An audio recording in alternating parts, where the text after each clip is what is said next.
In 1872, in the town of Galesburg, Illinois, a 10-year-old orphan named Edwin Clark arrived with nothing but a Bible.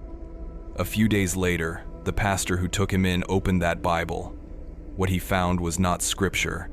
It was a list of names, diagrams of human organs, margins filled with notes in a trembling, surgical hand. No one knew how the boy had learned such things. No one understood what the names meant, but the town doctor began to keep a record, quiet, precise, terrified. And by the time he wrote his final entry, he no longer believed Edwin Clark was just a child. This is the case of Edwin, and it begins with the most disturbing notes ever found in a child's Bible. Subscribe if you're new. Let us know where in the world you're listening from. Another case pulled from the quiet dark. The first entry was dated April the 12th, 1872. It was penned in the precise, slightly cramped hand of Dr. Harold Whitmore, a man whose 40 years had been spent in service to the tangible world. He was a physician of the body, a student of fevers and fractures, of poultices and laudanum. His world was one of cause and effect, of symptoms he could name and ailments he could, with God's grace and modern science, hope to mend. His practice in Galesburg, Illinois, was a testament to this belief. A small, orderly office smelling of carbolic acid and dried herbs. Its shelves lined with glass bottles and leather-bound texts on anatomy and pathology. Dr. Whitmore believed in what he could see, what he could touch, and what he could diagnose through a logical progression of inquiry. He was a man of science and quiet faith, respected in the small, wind-scoured town for his steady hand and his calmer demeanor. He had seen death in all its common forms: the wasting of consumption, the swift violence of a farm accident, the gentle fading of old age. He was not a man easily shaken. That spring, however, a new kind of inquiry began, one for which his books offered no guidance. The summons came not from a sickbed, but from the pulpit, or rather, from the modest clapboard home of Pastor Thomas Miller, a man whose own life was dedicated to the ailments of the soul. The pastor was a good man, if a bit naive, his face permanently etched with a look of earnest concern. He had recently taken in an orphan, a boy of 10 years named Edwin Clark. The child was a ward of the Knox County Orphanage, his parents lost to a cholera outbreak the year prior, leaving him utterly alone. The Millers, childless themselves, had opened their home, hoping to offer the boy solace and a place in the community. But solace was not a commodity Edwin seemed to recognize. Dr. Whitmore found the boy not in a bed, but standing before the large bay window in the Millers' front parlor. The afternoon sun streamed through the glass, illuminating the dust motes dancing in the air around his small, still frame. He was not looking out at the street or at the nascent green of the spring foliage. His gaze was fixed on something in the middle distance, something no one else could see. He was pale and slight, with hair the color of dry straw and eyes of a flat, washed-out blue. But it was his stillness that was most profound. It was not the fidgety, restless energy of a bored child, nor the placid calm of a daydreamer. It was an absolute, unnerving immobility, as if he were a photograph of a boy, a fixed point around which the world of the living continued its noisy, chaotic spin. "He will stand like that for hours," Pastor Miller whispered, his voice tight with a mixture of pity and fear. His wife, Eleanor Miller, a kind-faced woman whose hands were never idle, wrung them now in her apron. "Just watching. If you ask him what he sees, he doesn't answer, or he says he is observing the space between things." Dr. Whitmore approached the child cautiously, as he would a frightened animal. "Edwin," he said, his voice soft.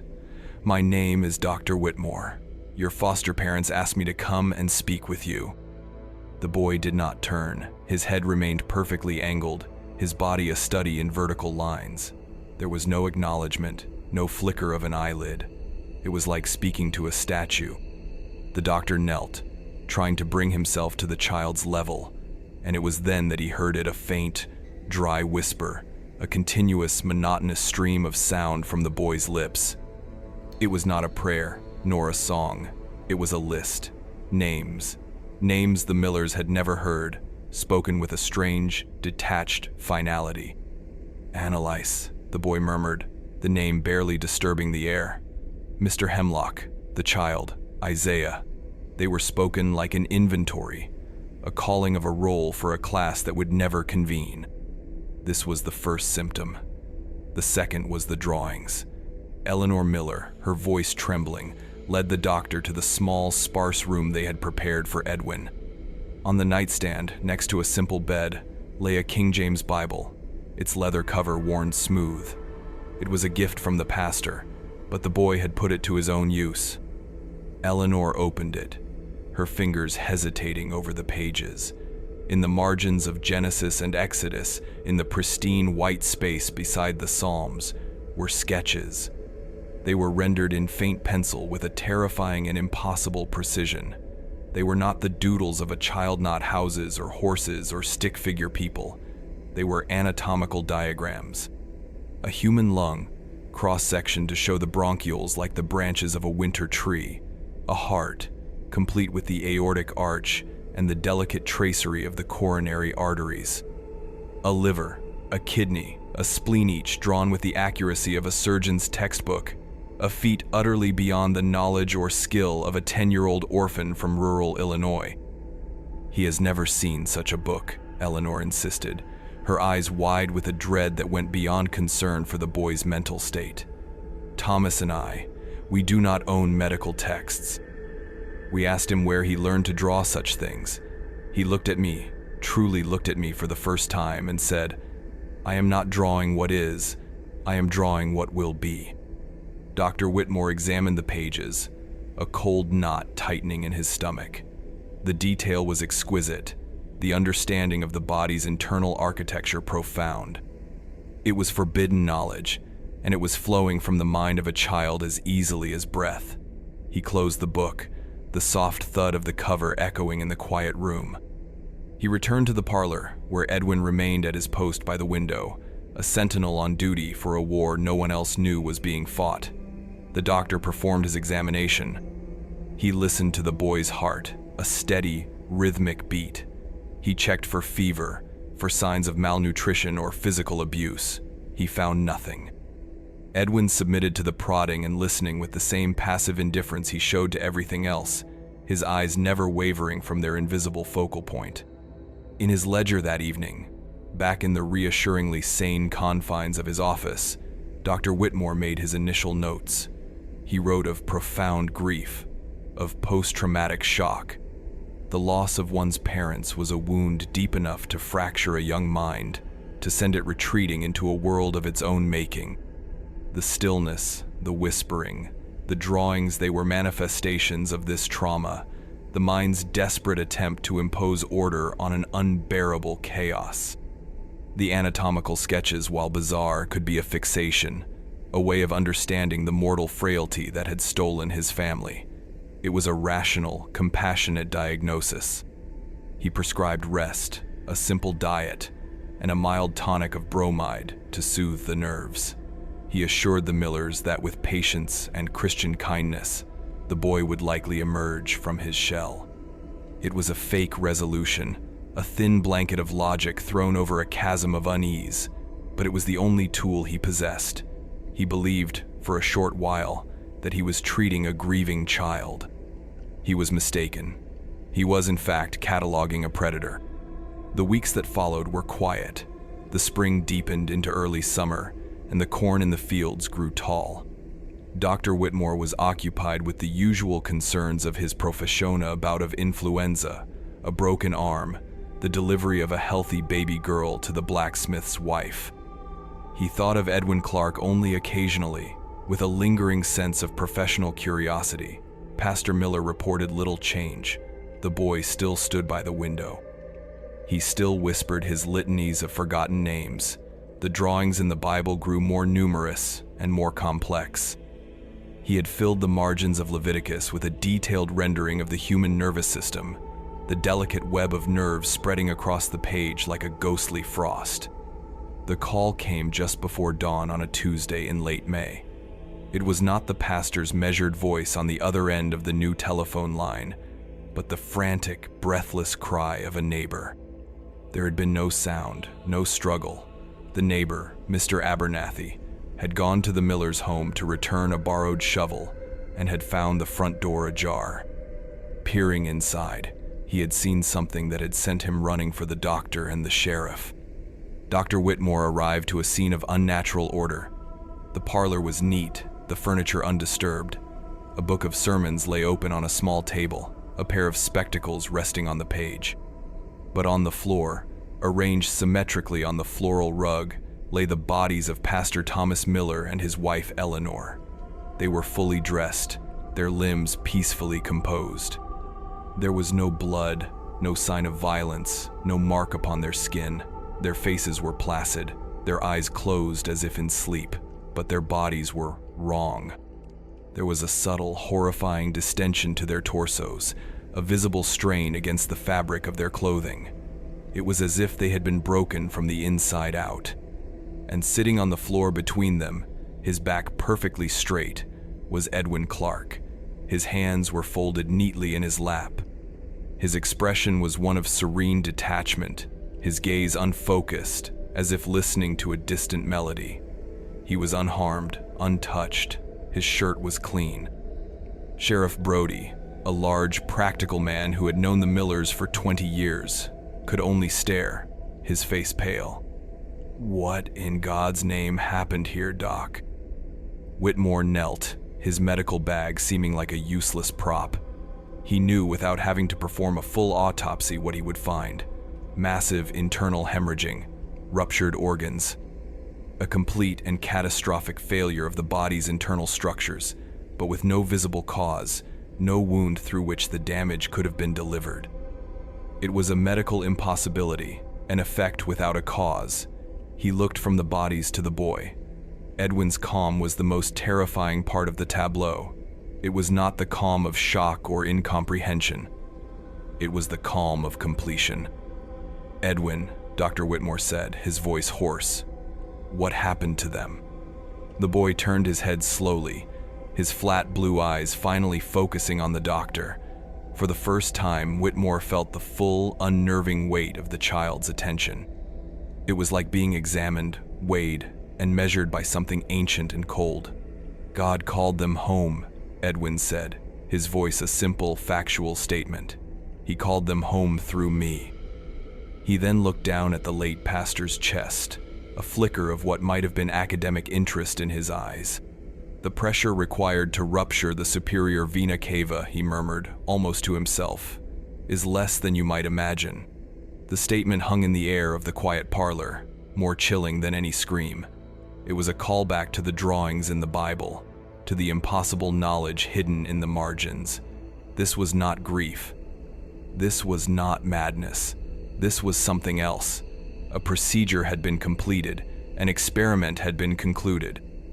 The doctor looked at the small, placid child, and for the first time in his life, felt a dread that had nothing to do with disease or death, but with the chilling, orderly presence of a conscious and methodical evil.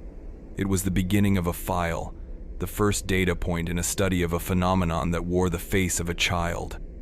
As the sheriff led the boy away, Edwin looked back at Dr. Whitmore, a silent, knowing acknowledgement passing between them. The doctor felt an involuntary shudder. He was the only one in the room who understood the clinical precision of the boy's words, and in that moment he realized his role had changed. He was no longer a physician, he was a witness. And the case of Edwin Clark had just begun. In the days that followed, Galesburg was a town drowning in rumor and fear. The official coroner's report, cow-written by a bewildered Dr. Whitmore, listed the cause of death as simultaneous, unexplained aortic and venous ruptures. It was a meaningless string of words that explained nothing. Without a suspect or a weapon, the deaths were deemed a tragic, inexplicable medical event, an act of God. But the townsfolk knew better. They spoke in hushed tones of the strange orphan boy, the one who sat between the bodies as if waiting for a train. No one wanted him. He was a bad seed, a cursed child. For 2 weeks, Edwin was housed in a locked room at the back of the sheriff's office, a temporary holding cell while the county authorities decided his fate. Dr. Whitmore visited him twice, compelled by a sense of duty that now felt more like a terrifying obligation. He brought a notepad and pen, determined to document, to understand. Edwin was unchanged. He sat on his cot staring at the wall, sometimes whispering his lists of names. On the second visit, he asked for paper and a pencil. Wary, but driven by his need for data, the doctor complied. Edwin did not draw organs. Instead, he sketched from memory a startlingly accurate map of the town's water and sewer lines, a complex subterranean network he had no possible way of knowing. When Whitmore asked him why, Edwin simply tapped a point on the paper where 3 main pipes converged beneath the town square. "A weakness," he said. "Everything has a point of weakness." The search for a new home for Edwin was fraught. Families who had previously offered their assistance now locked their doors. The county orphanage, already overcrowded, was reluctant. Finally, a family was found, or rather, compelled. The Penrose family lived on a remote farmstead 7 miles outside of town, a place of muddy fields and stark isolation. Mr. Alistair Penrose was a hard, stern man, not given to sentimentality, and his wife, Martha, was worn thin by work and worry. They had 5 children of their own, and agreed to take Edwin only after the county offered them a substantial stipend.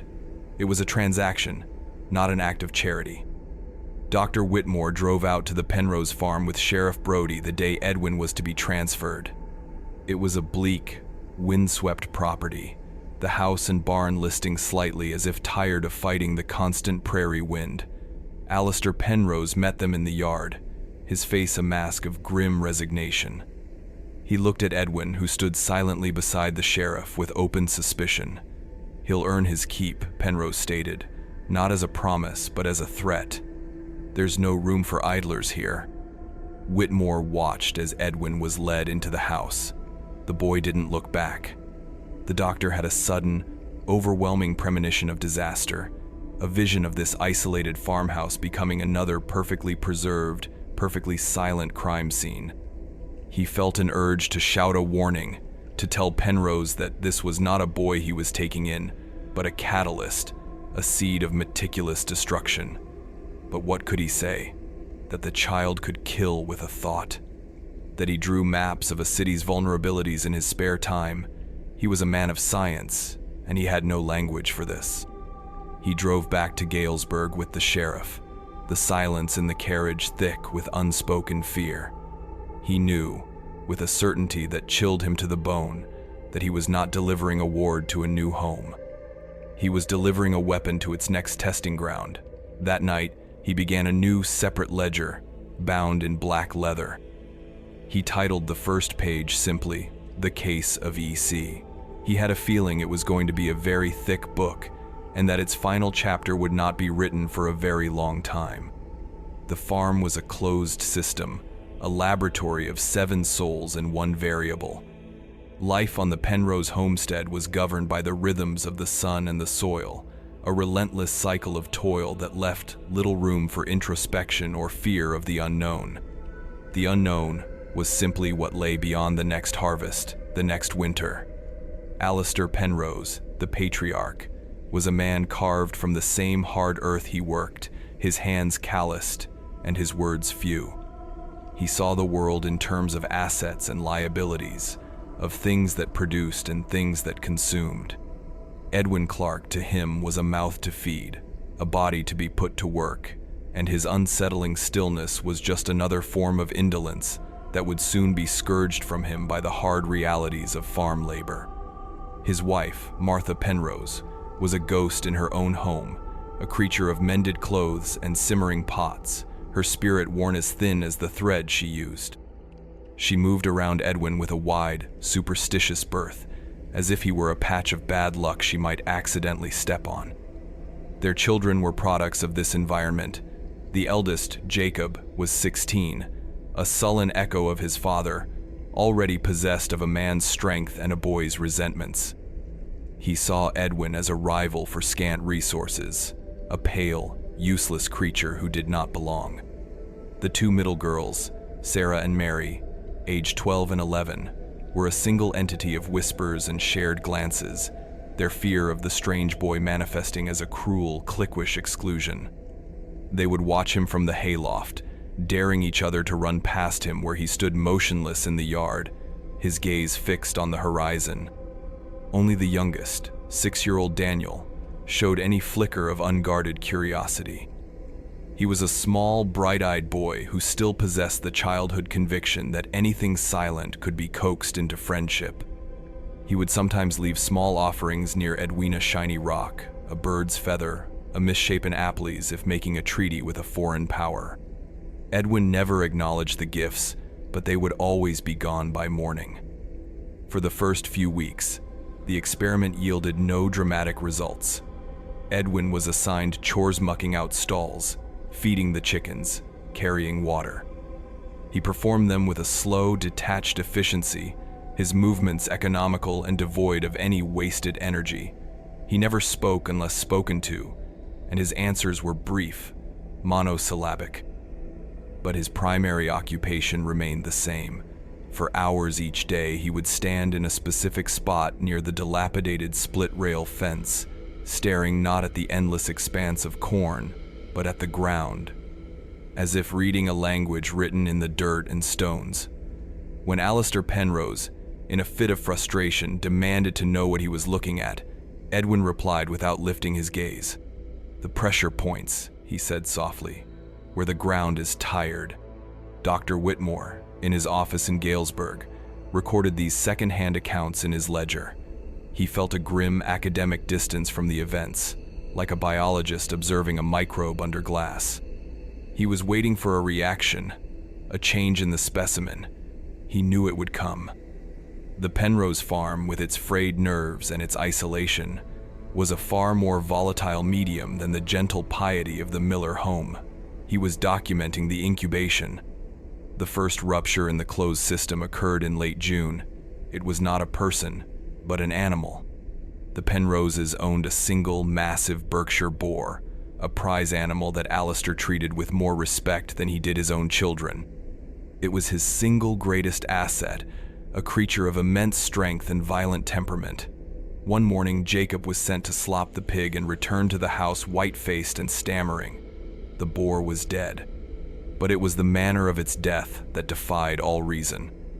Dr. Whitmore was not summoned. Alistair Penrose was too proud and too miserly to pay for a veterinary call on a dead animal, but Whitmore heard the story days later from a traveling feed salesman, a notorious gossip. The tale, as it was told in hushed tones at the general store, was one of singular grotesquerie. The boar had not been shot or attacked by a predator. It was lying on its side in the center of its pen, peacefully, as if asleep. But its hide had been opened, from throat to tail, with a single perfectly straight incision. The cut was not the ragged tear of a wolf's claw, or the messy work of a human with a crude knife. The salesman, his eyes wide, described it as being like a surgeon had done it. The animal's internal organs, the heart, the lungs, the massive stomach and coils of intestine had been removed and arranged neatly on the packed earth beside the carcass. They were laid out in perfect anatomical order, a museum display of viscera glistening under the morning sun. There was surprisingly little blood. Alistair Penrose, publicly, blamed a pack of wolves or a vindictive neighbor. It was a fake resolution, a story told to preserve the thin veneer of a comprehensible world. But privately, the family was consumed by a new and specific terror. They all knew, without speaking it, who was responsible. They had seen the drawings in the boy's Bible, which the sheriff had passed on to the Penroses as a caution. Now those drawings had been made real in flesh and bone. From that day on, the children fled from Edwin. Martha Penrose began to lock the food pantry at night. Alistair started carrying a heavy hickory walking stick, even in the house. The laboratory had grown unstable. The variable was beginning to alter the very chemistry of its environment. Dr. Whitmore drove his buggy out to the farm the following week, under the pretext of checking on Edwin's welfare. The atmosphere was thick with a palpable dread. He found Alistair Penrose reinforcing the lock on his barn, his movements jerky and angry. He refused to discuss the boar, waving away the doctor's questions with a grunt. Inside the house, Martha's hands trembled as she served the doctor a glass of water. It was then that Whitmore saw him. Edwin was sitting at the kitchen table, a piece of charcoal in his hand. He was not drawing on paper. He was sketching directly onto the worn, scarred wood of the tabletop. The doctor moved closer, a cold dread coiling in his gut. The drawing was not an organ. It was a gear system, intricate and complex, showing the interplay of cogs and levers with impossible detail.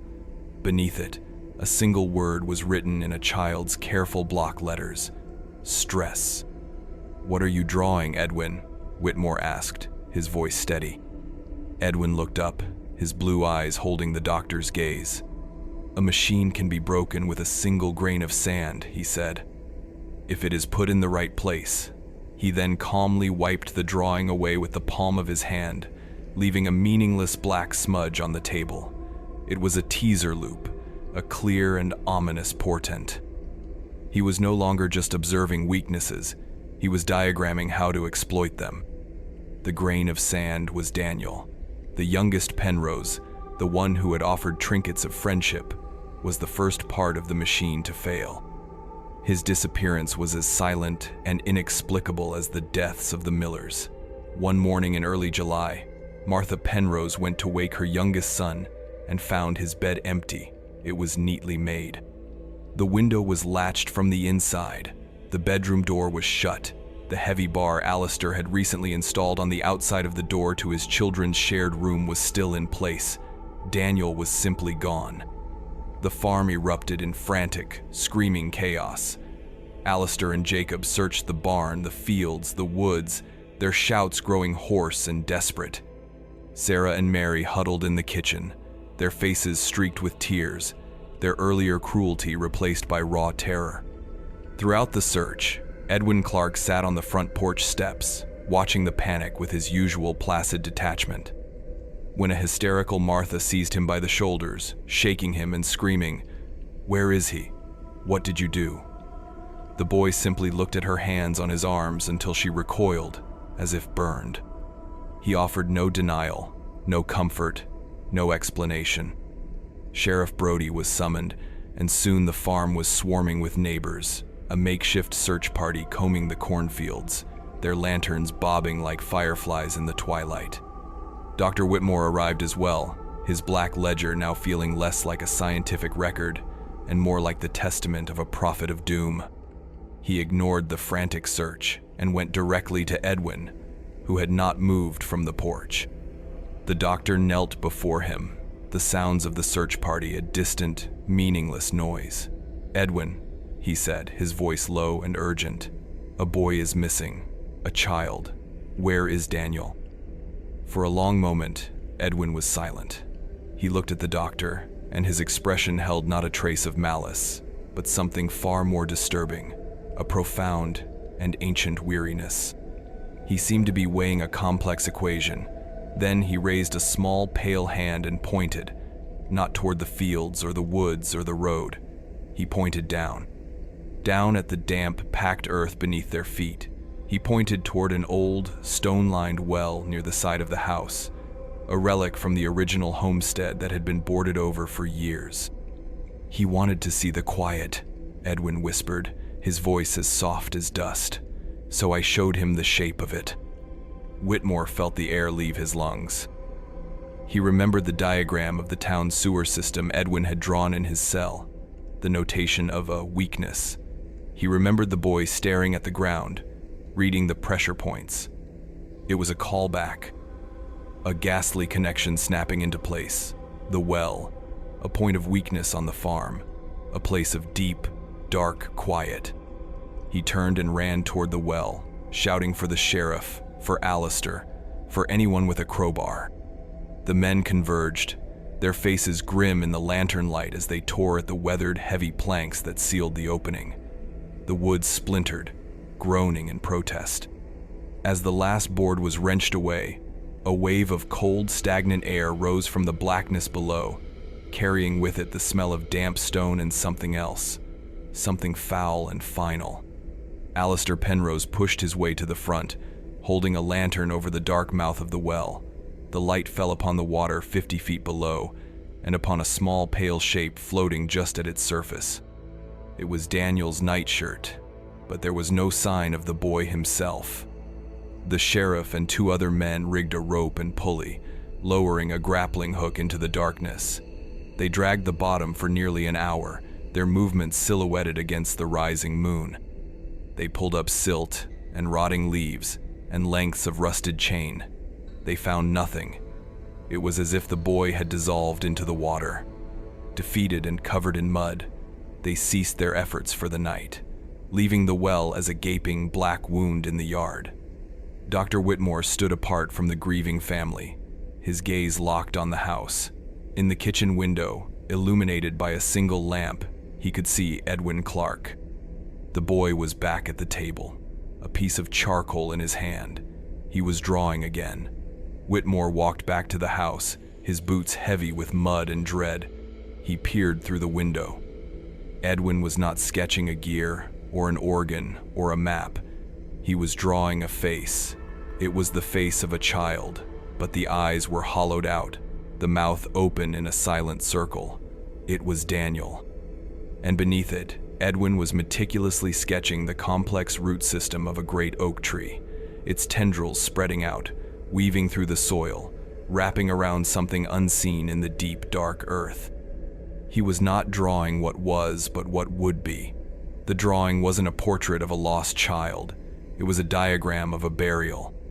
Dr. Whitmore stood frozen outside the window, the night air suddenly feeling thin and sharp in his lungs.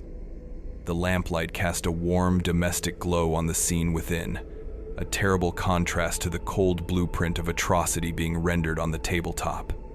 He could see the fine particles of charcoal dust on Edwin's fingers, the methodical certainty of his strokes. The boy was not drawing with the frantic energy of a disturbed mind, but with the calm precision of an architect finalizing a design. This was not an act of madness, it was an act of documentation. He pushed the kitchen door open, its hinges groaning a complaint into the oppressive silence of the house. The sound of Martha Penrose's low, keening hum from the corner of the room was the only other break in the quiet. Alistair Penrose did not turn from where he stood, staring into the cold fireplace, his knuckles white on the head of his hickory stick. He seemed to have aged a decade since sunset. Whitmore walked to the table, his shadow falling over the drawing. Edwin did not look up. He continued to shade a section of the diagram where a gnarled, thick taproot plunged deep into the unseen earth. "What is this, Edwin?" Whitmore asked, his voice barely a whisper. He felt a profound sense of trespassing, as if he had stumbled upon a sacred text written in a language of pure malice. "It's the great oak," Edwin said, his voice flat and informational. "The one at the edge of the north pasture. Its roots are very old, very strong." He used the charcoal stick to tap a specific point in the intricate web he had drawn. "The soil is different there. It holds what it is given." The specificity of it was a physical blow. It was not a cryptic riddle, but a set of coordinates, a map to a tomb. Whitmore looked from the drawing to the boy's placid face, and he understood. Edwin was not merely predicting events, he was orchestrating them. He provided the stimulus, the drawing, the whispered phrase, the pointed finger, and then he simply observed as the predictable, fragile machinery of human emotion tore itself apart in response. He was a scientist of a terrible, invisible physics, the physics of grief and fear. The search for Daniel was called off at sunrise. The consensus among the neighbors was that the boy had somehow slipped from the well and been carried away by an underground current, his body lost to the deep limestone caves that riddled the geology of the region.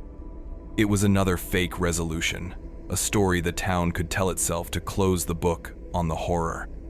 But for Alistair Penrose, the book remained wide open, its pages illustrated by the charcoal drawing on his kitchen table. The diagram was a psychic barb that he could not dislodge. For 2 days he circled it. He would stare at the drawing, then go outside and stare at the ancient oak tree that stood silhouetted against the horizon, its branches like skeletal arms.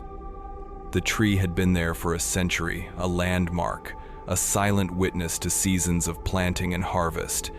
Now it had been reframed. It was a gravestone. On the third morning, something in him broke.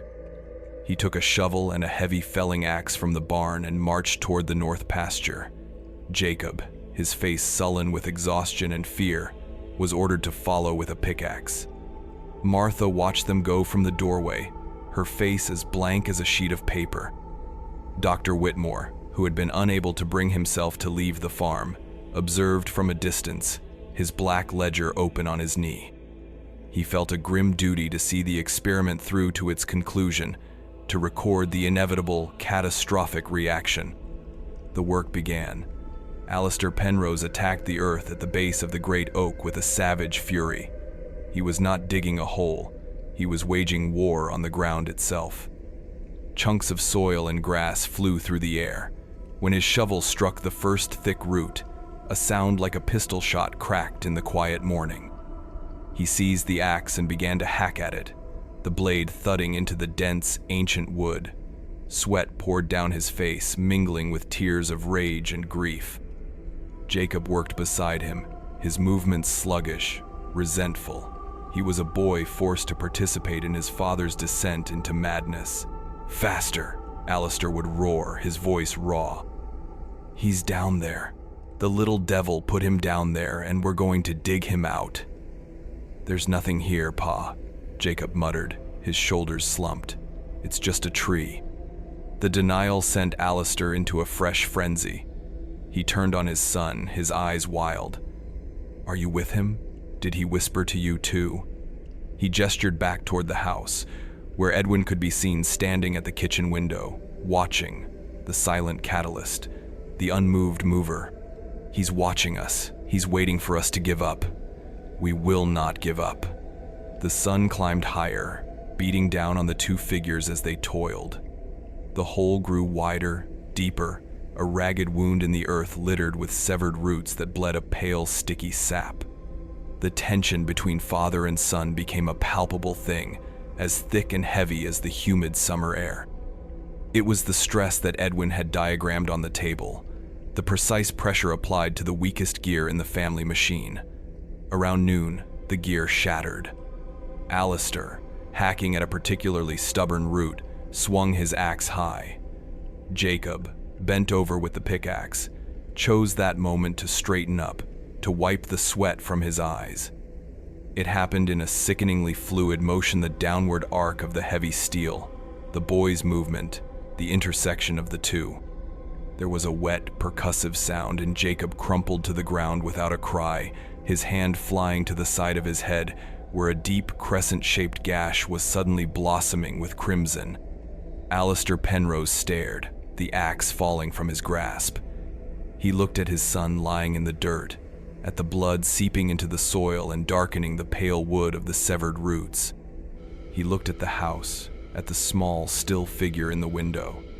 A low, animal sound of complete and utter despair escaped his throat. From his vantage point, Dr. Whitmore closed his ledger, the scratching of his pen having ceased moments before. The blood on the roots of the old oak was not the blood they had been searching for, and in the kitchen window, the silent observer made a new mark upon the table. The sharp, metallic scent of it reached Dr. Whitmore moments before he did, a primal signal that cut through the humid air. He ran, his medical bag slapping against his side, his scientific mind racing to catalog the unfolding disaster, even as the human part of him recoiled in horror. Jacob was conscious, but barely. He lay curled on the churned earth, a thin, whimpering sound escaping his lips. The gash on his temple was deep, a clean, curving wound from which blood pulsed in a steady, sickening rhythm, staining his hair and the collar of his shirt, a dark, glistening crimson. Alistair Penrose did not move. He stood over his son, the fallen axe by his feet, his arms hanging limp. His face, which had been a mask of rage just moments before, was now utterly vacant, the eyes wide and unfocused, seeing something far beyond the ruined pasture and his bleeding child.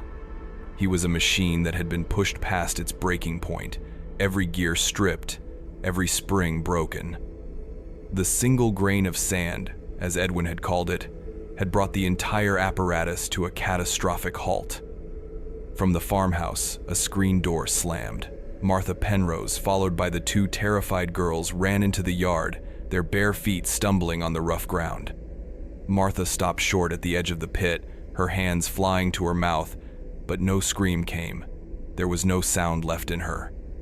She simply stared, her gaze flicking from her fallen son to her catatonic husband, to the great, violated oak tree, and finally, inevitably, to the kitchen window where the source of her family's annihilation stood watching, impassive as a god on a hill.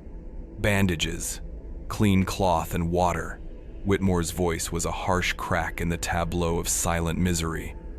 He knelt beside Jacob, his hands working with practiced urgency, pressing his own handkerchief to the wound to staunch the bleeding. He was a doctor again, a man of tangible action, and for a blessed moment, the concrete reality of flesh and blood pushed the metaphysical horror to the periphery.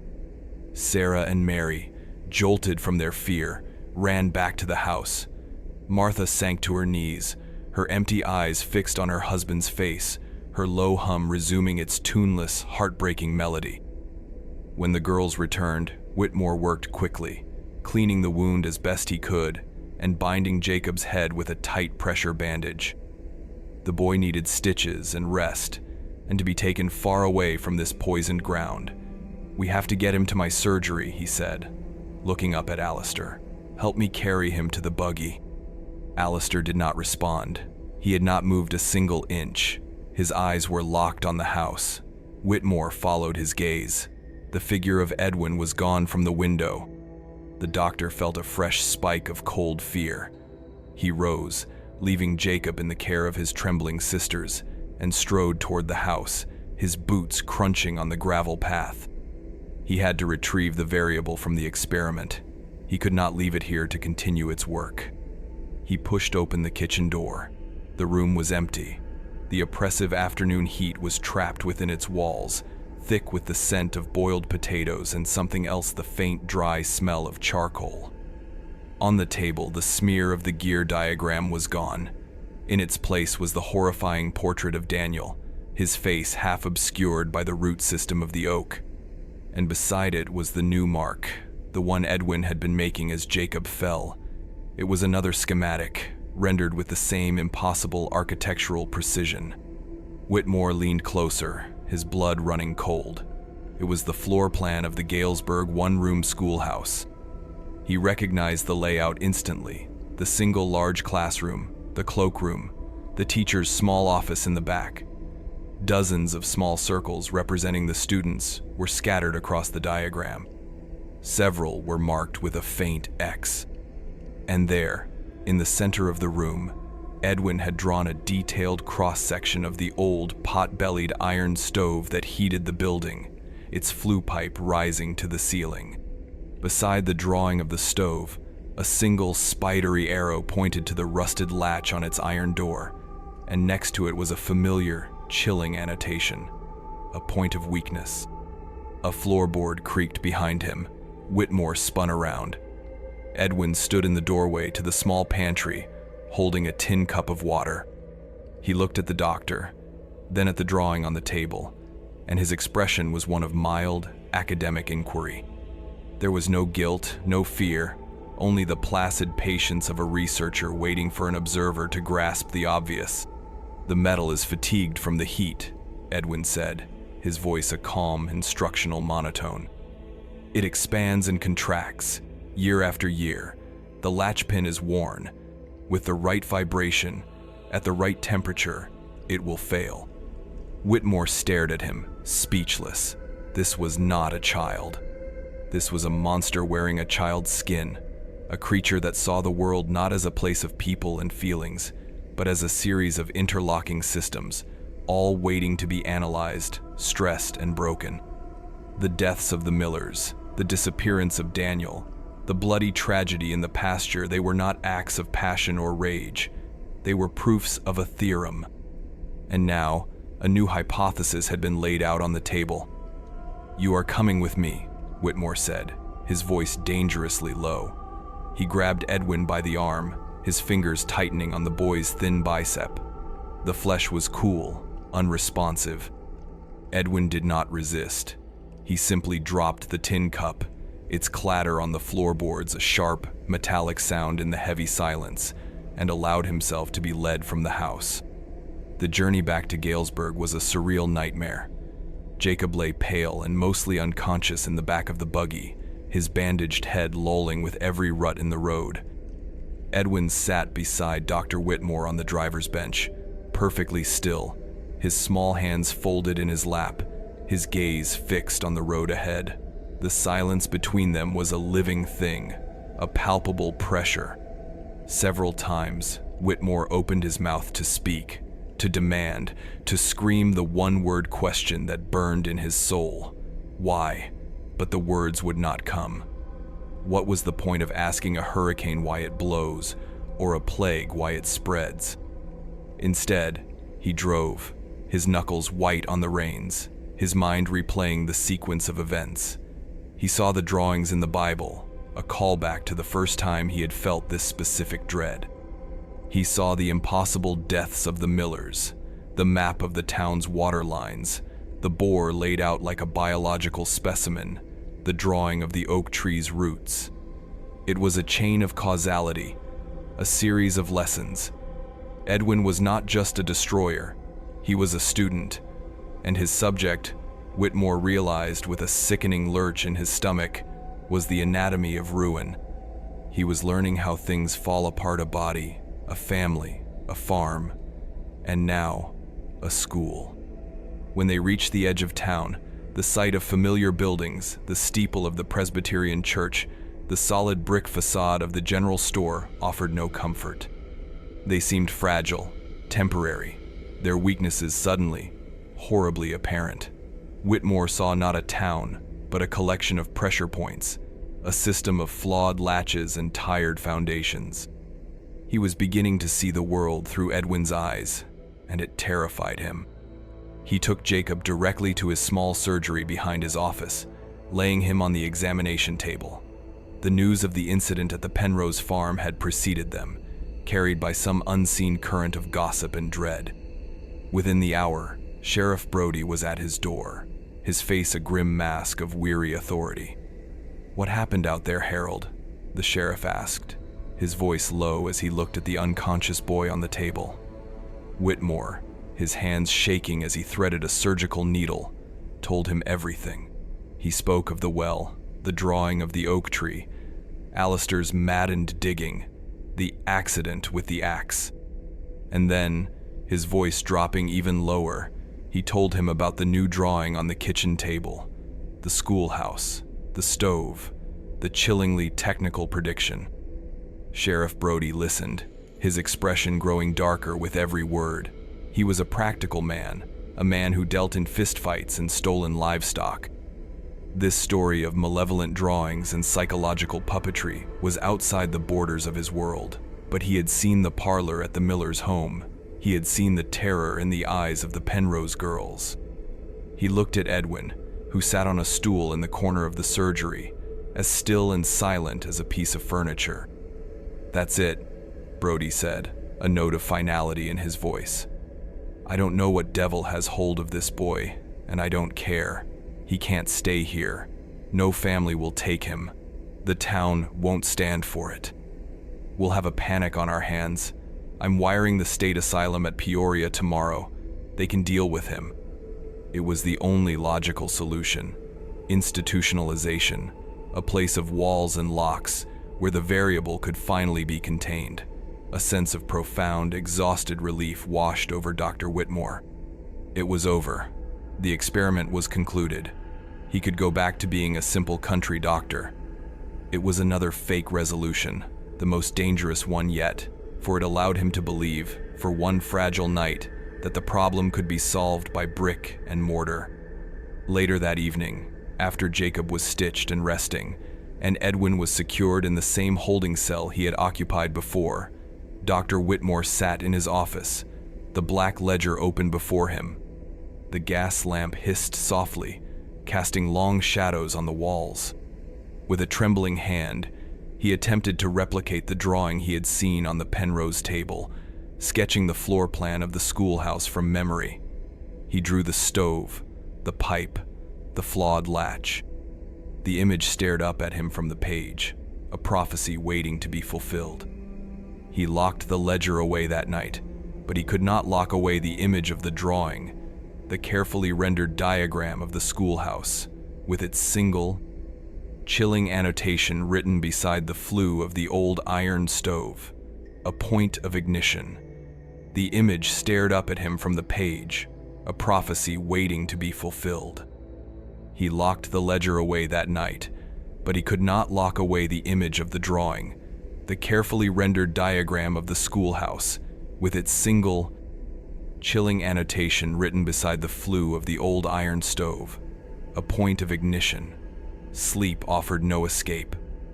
Dr. Whitmore found himself adrift in fitful, feverish dreams where the world was made of glass, and he could see the fine, spidery cracks spreading through everything, through the walls of his office, through the cobblestones of the street, through the very faces of the people he knew.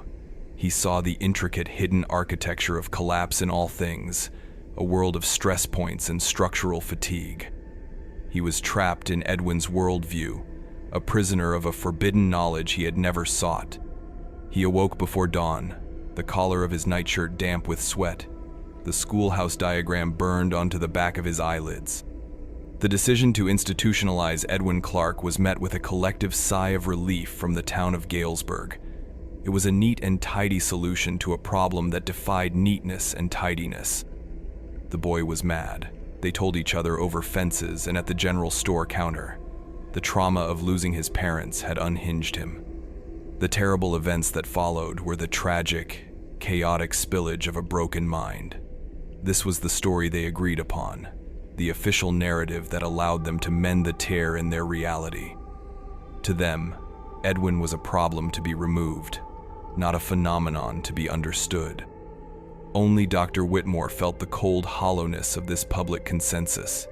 He knew it wasn't chaos, it was the opposite. It was a terrifying methodical order, a science of calamity.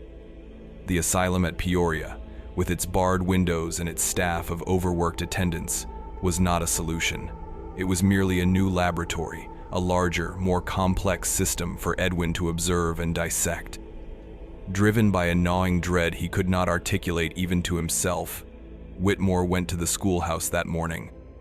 It was a Saturday in late autumn, and the building was empty, the schoolyard silent, save for the rustling of dry leaves skittering across the packed earth.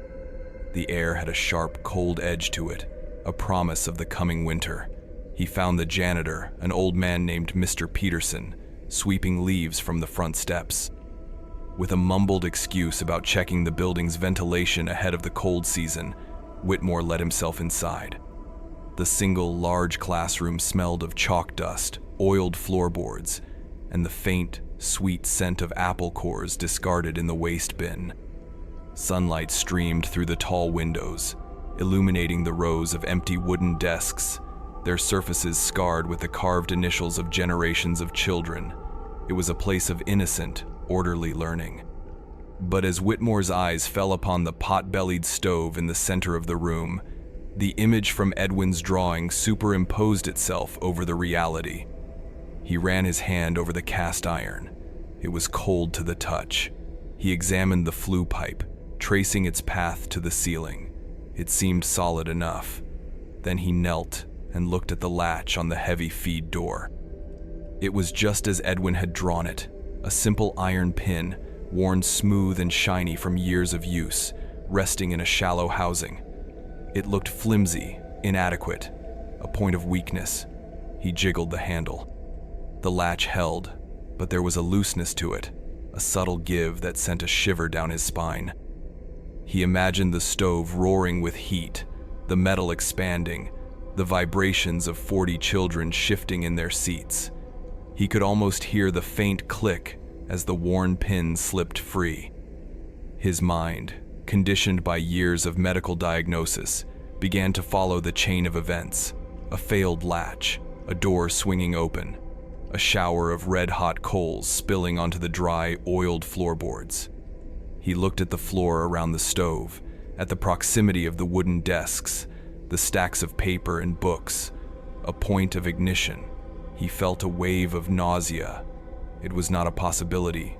It was a blueprint. Edwin had not made a threat. He had performed an autopsy on the future. Whitmore sought out Sheriff Brody immediately, his face pale, his urgency palpable. He insisted, with a fervor that bordered on mania, that the stove be replaced. "It's a fire trap, Brody. The latch is worn to a nub. It's a matter of time." The sheriff, weary and preoccupied with the logistics of Edwin's transfer, regarded him with a mixture of pity and impatience. "Harold, it's the same stove that's been there for 30 years. Old man Peterson keeps it clean. It's fine." "It is not fine," Whitmore insisted, his voice rising. "The boy, he showed me. He diagrammed the failure. We cannot ignore it." "The boy is a lunatic," Brody said, his voice firm, his patience exhausted. "We are not going to tear the school apart because of a doodle made by a crazy child." "He's filling your head with nonsense, Doc. The best thing for you and for this town is to forget everything Edwin Clark ever said or drew." It was then that Whitmore understood the true, terrifying nature of Edwin's power. It wasn't supernatural. It was observational. He saw the cracks that everyone else was trained to ignore, the small, accumulating weaknesses they dismissed as normal wear and tear. And his predictions became self-fulfilling not through any magical force, but because the rational world refused to listen to a warning delivered by an unreliable narrator. The system's greatest vulnerability was its own disbelief. The fire happened 2 weeks later, on a Tuesday. The first real cold snap of the season had arrived, and the old stove had been roaring since dawn to drive the chill from the schoolhouse. Just before the noon recess, the latch failed. The heavy iron door swung open, and a cascade of burning coals tumbled onto the floor. The dry floorboards ignited instantly. Panic erupted. The teacher, a young woman barely out of her teens, managed to herd most of the children out through the main door, but in the smoke and screaming confusion, 3 small students, huddled in the back corner of the room, were trapped. They were overcome by the smoke before the first volunteer fire bucket arrived. The schoolhouse did not burn to the ground. The volunteer brigade managed to contain the blaze to one section of the room, but the damage was done. 3 small bodies were carried out, covered in soot-stained blankets. In the aftermath, amidst the town's collective grief and horror, Dr. Whitmore stood across the street, his black ledger clutched in his hand. He watched the smoke curl from the blackened hole where a window had been, a sick, vindicated prophet, and he saw him, Edwin Clark.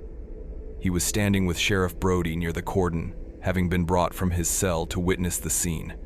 He was not grieving, he was not triumphant. He was observing, his head tilted slightly, as if cataloging the results. His gaze swept over the grieving parents, the scorched building, the grim-faced firemen. Then his eyes found Whitmore's across the street. For a brief, chilling moment, their gazes locked, and in that silent exchange, a clear and unmistakable message was passed. "You see?" The boy's eyes seemed to say. "You see how it works?" The town, now galvanized by tragedy, demanded action. The quiet whispers about Edwin Clark swelled into a roar of fear and accusation. He was no longer a mad child. He was a curse, a harbinger of death. His institutionalization, scheduled for the end of the week, could not come soon enough. He was a danger to them all. But Dr. Whitmore knew the truth. Edwin wasn't a danger to them. He was a danger that came from them. He was a mirror, reflecting the fatal flaws they refused to see in themselves and in the world they had built. The stove had been weak for years. They had simply chosen not to look. Edwin had only pointed it out. The finality of this realization settled on Dr. Whitmore with the weight of a headstone. He stood on the periphery of the tragedy, an unwilling custodian of a terrible truth.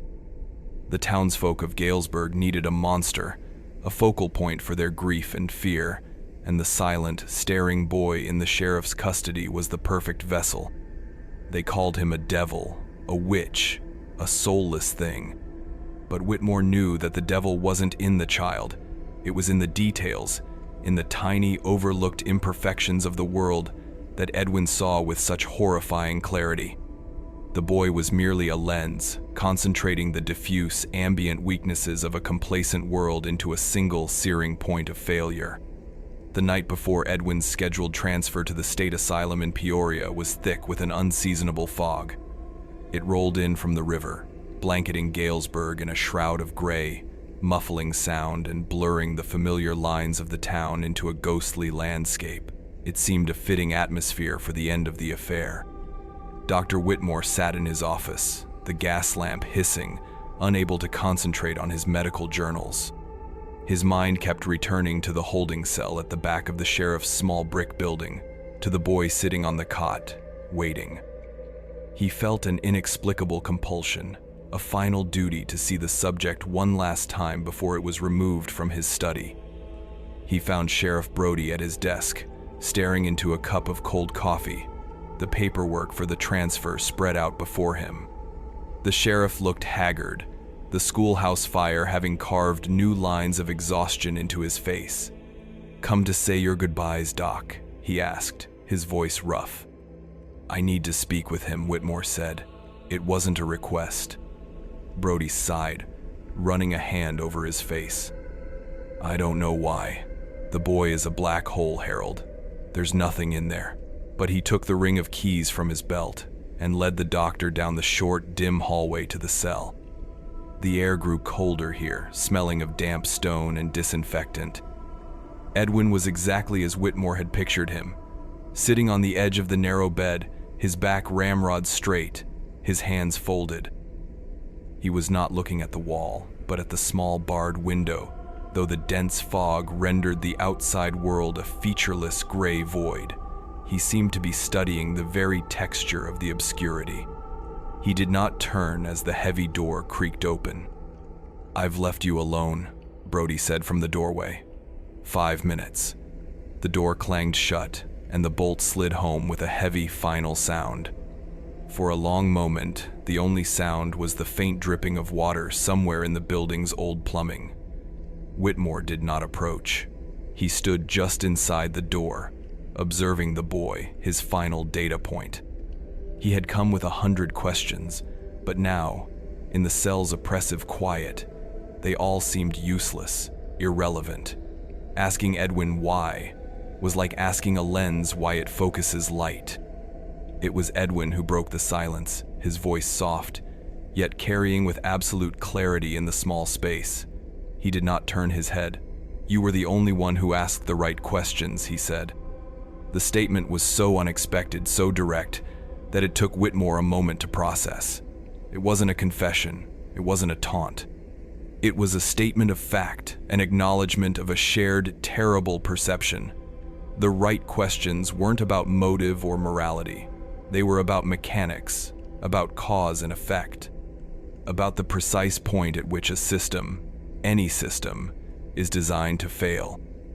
"What are you, Edwin?" Whitmore finally whispered, the question escaping him against his will. The boy turned his head slowly, his flat blue eyes fixing on the doctor. For the first time, Whitmore saw something flicker in their depths. It was not emotion as he understood it, not anger or sadness or joy. It was a flash of something far older, something vast and impersonal. It was the detached, analytical curiosity of a consciousness that was not human, looking out through a human shell. It was something watching itself through the eyes of a child. "I am learning," Edwin said simply, "how things are built, how they are unbuilt."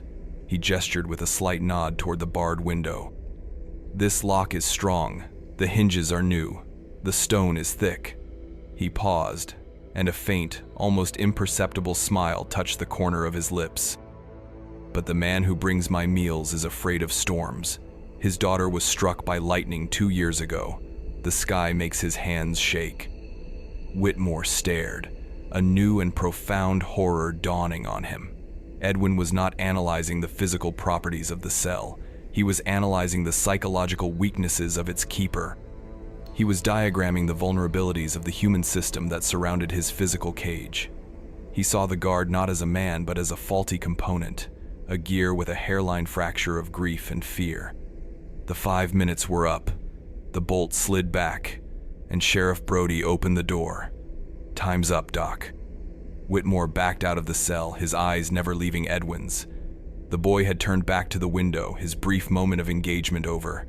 He was once again a still, silent statue. As the heavy door shut for the last time, Whitmore knew with a certainty that defied all logic that the asylum in Peoria would never receive its new patient. The cage was irrelevant. Edwin Clark had already identified the weakness in the lock. He spent the rest of the night in his office, the black ledger open to a blank page. He could not bring himself to write. What was there to say? He felt he was standing on the edge of a colossal, unseen abyss, and that he had just spoken to the thing that lived in its depths. The fog outside pressed against the window panes, and the world beyond seemed to have dissolved. The discovery was made at dawn. The deputy, a young man named Miller, whose hands were known to tremble at the sound of thunder, had gone to deliver Edwin's breakfast. He found the cell door unlocked.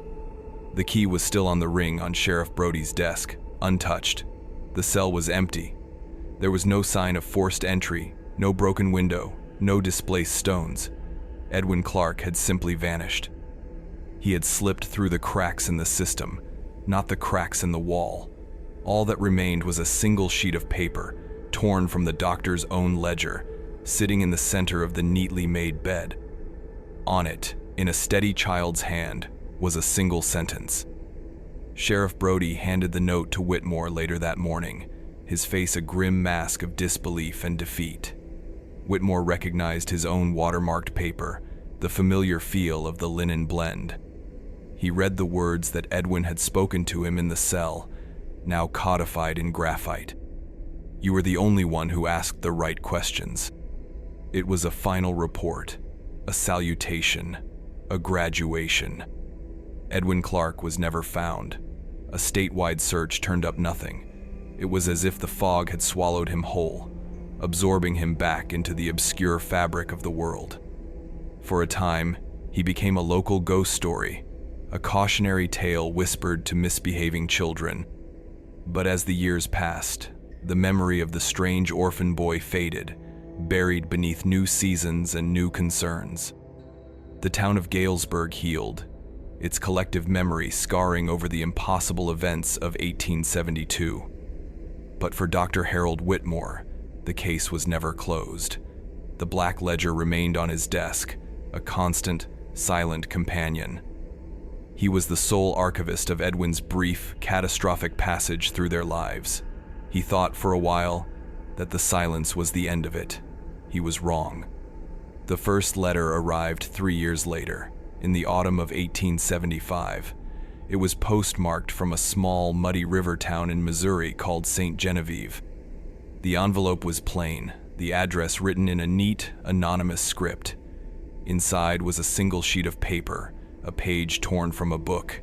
It was not a letter in the conventional sense. There was no salutation, no signature. There was only a drawing.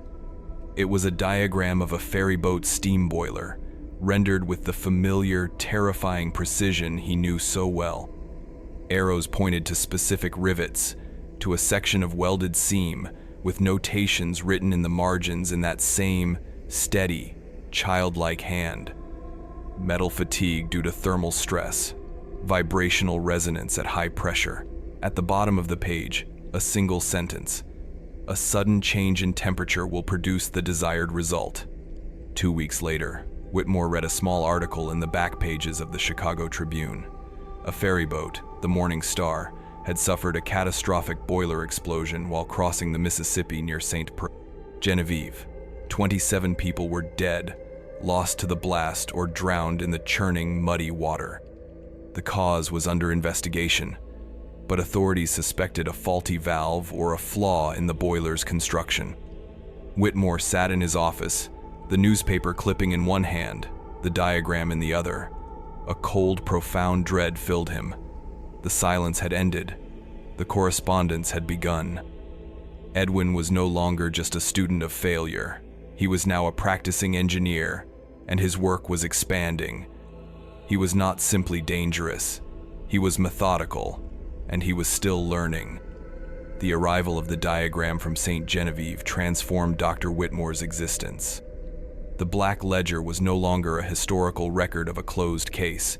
It became an active file, a living document of an ongoing horror. He was no longer just a witness. He was an unwilling correspondent, the sole recipient of field notes from a campaign of meticulous, applied destruction. The quiet life of a country physician, with its comforting rhythms of birth, sickness, and natural death, was over. He now lived a parallel life, one of secret knowledge and creeping dread, haunted by the mailman's daily rounds. He began to collect maps and newspapers from across the country, subscribing to dailies from St. Louis, Cincinnati, and New Orleans.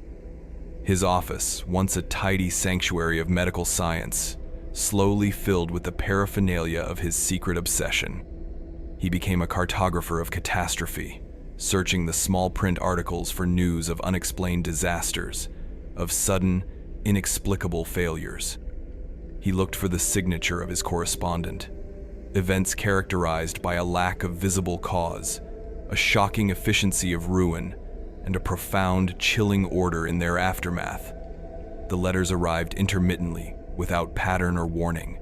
A year might pass in silence, lulling Whitmore into a fragile hope that it was over, that the boy, now a young man, had ceased his work.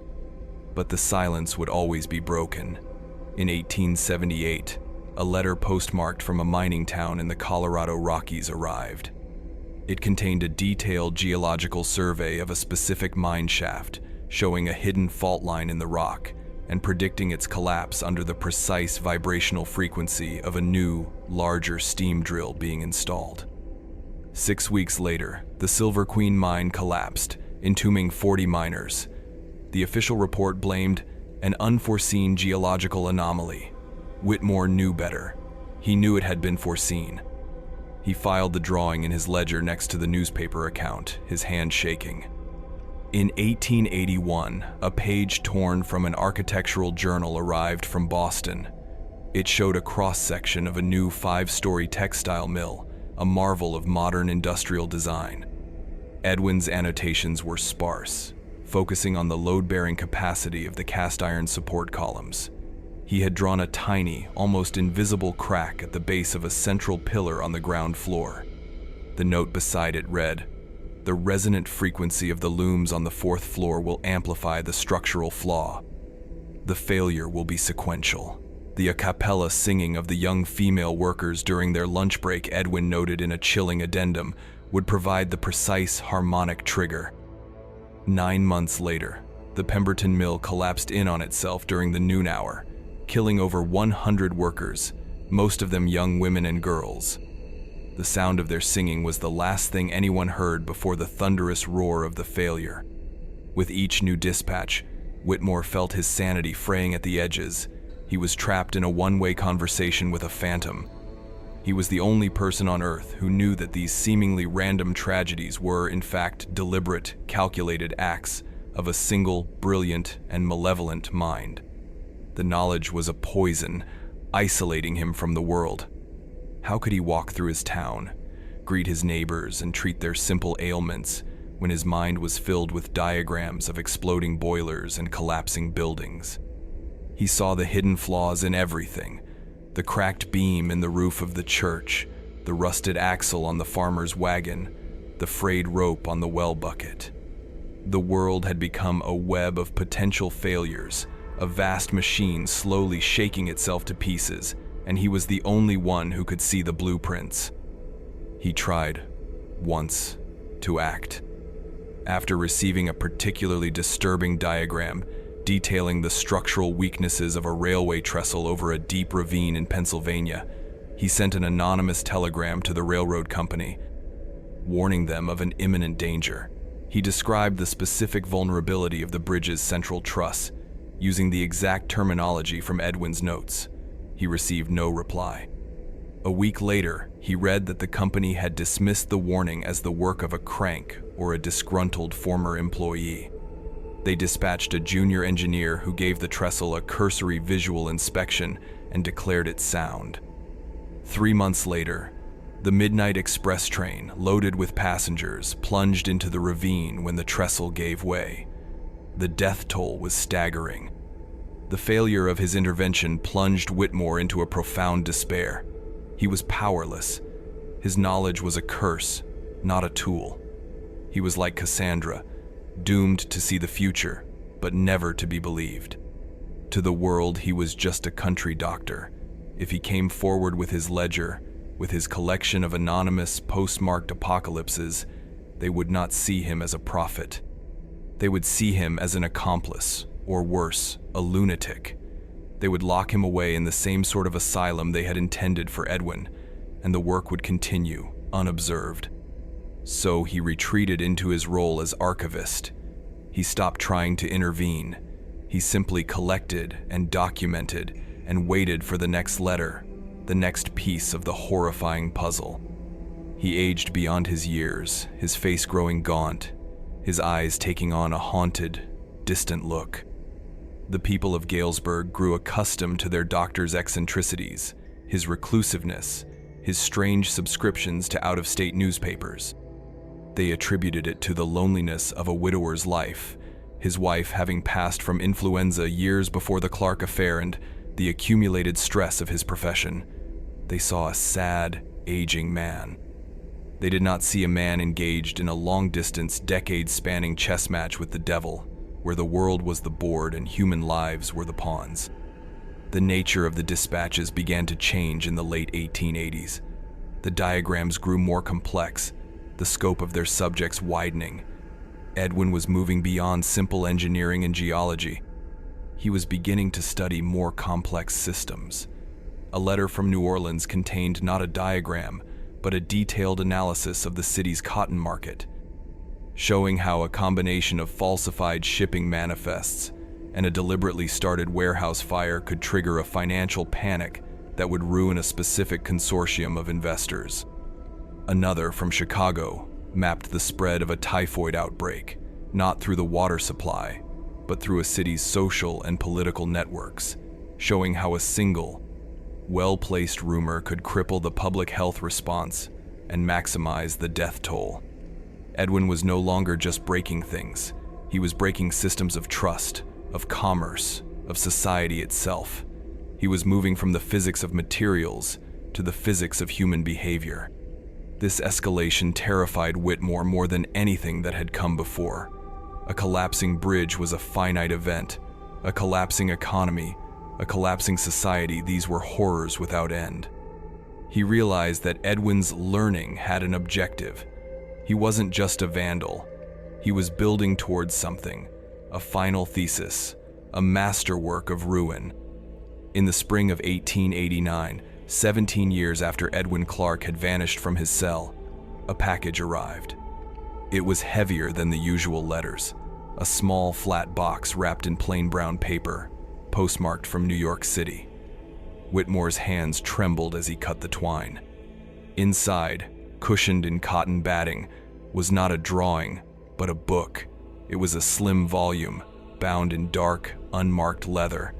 There was no title on the cover, no publisher's mark on the spine. He opened it. The paper was heavy, high-quality rag stock. The text was not printed, but handwritten in a precise, elegant script that he recognized instantly as the mature, perfected version of the childlike hand he knew so well. It was not a diagram or a prediction. It was a philosophical treatise, a manifesto. The first page began with a simple, chilling heading: The Architecture of Inevitability, a primer. Whitmore sank into his chair, the book open in his lap. He read as the afternoon light faded outside his window. It was a work of cold, breathtaking, and nihilistic genius. In precise, dispassionate prose, the author laid out a theory of the world as a single, integrated system, a machine whose primary function was to fail. It argued that progress, civilization, and life itself were not forces of creation, but merely elaborate, temporary stages of decay. Every structure, from a star to a cell to a society, contained the seed of its own undoing from the moment of its creation. The author's work, the text explained, was not to cause this failure, but simply to edit it, to accelerate the inevitable, to strip away the illusion of stability and reveal the universe's true, chaotic nature. It was an act, the author argued, not of destruction, but of revelation, an act of truth. The final chapter was titled Practical Applications. It described, in theoretical terms, the collapse of a city, not through a single event like a fire or an earthquake, but through the simultaneous, coordinated failure of all its critical systems: its water, its power, its transportation, its communications, its financial markets, its social order. It was a blueprint for a city's death, a cascade of failures so perfectly timed and executed that it would appear to be a perfect storm of random misfortune, an act of God, but it would be an act of engineering, a masterpiece. At the very end of the book, on the final page, a single sentence was written. It was not part of the treatise. It was a personal note, a direct communication after years of impersonal data. The final exam is scheduled to take place soon. I thought you, my first and most astute teacher, would appreciate a copy of the textbook. The words on the page seemed to radiate a profound intellectual cold that seeped into Dr. Whitmore's bones, a chill far deeper than the aging draftiness of his office could explain. He closed the leather-bound book, the soft thud of the cover echoing the finality of a coffin lid shutting. 17 years of dispatches of diagrams, clippings, and mapshad all been leading to this. The scattered data points now formed a terrifyingly coherent line. Edwin's education was complete. Now came the demonstration. The book became the new centerpiece of his obsession, displacing the ledger.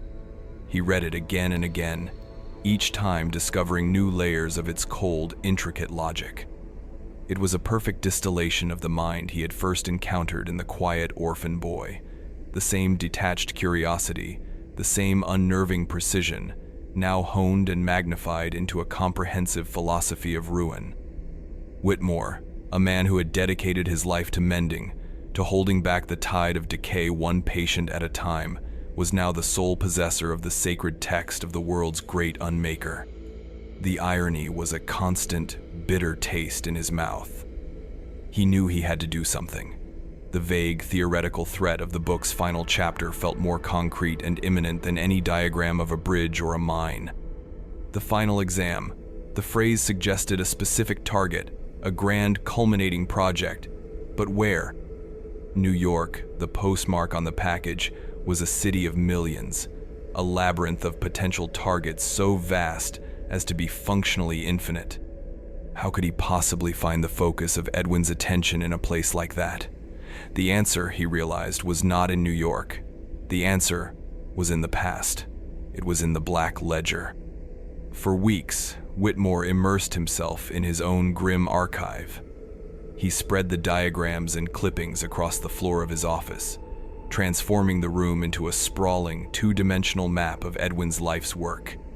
He was no longer just an archivist. He became an analyst, a detective searching for a pattern.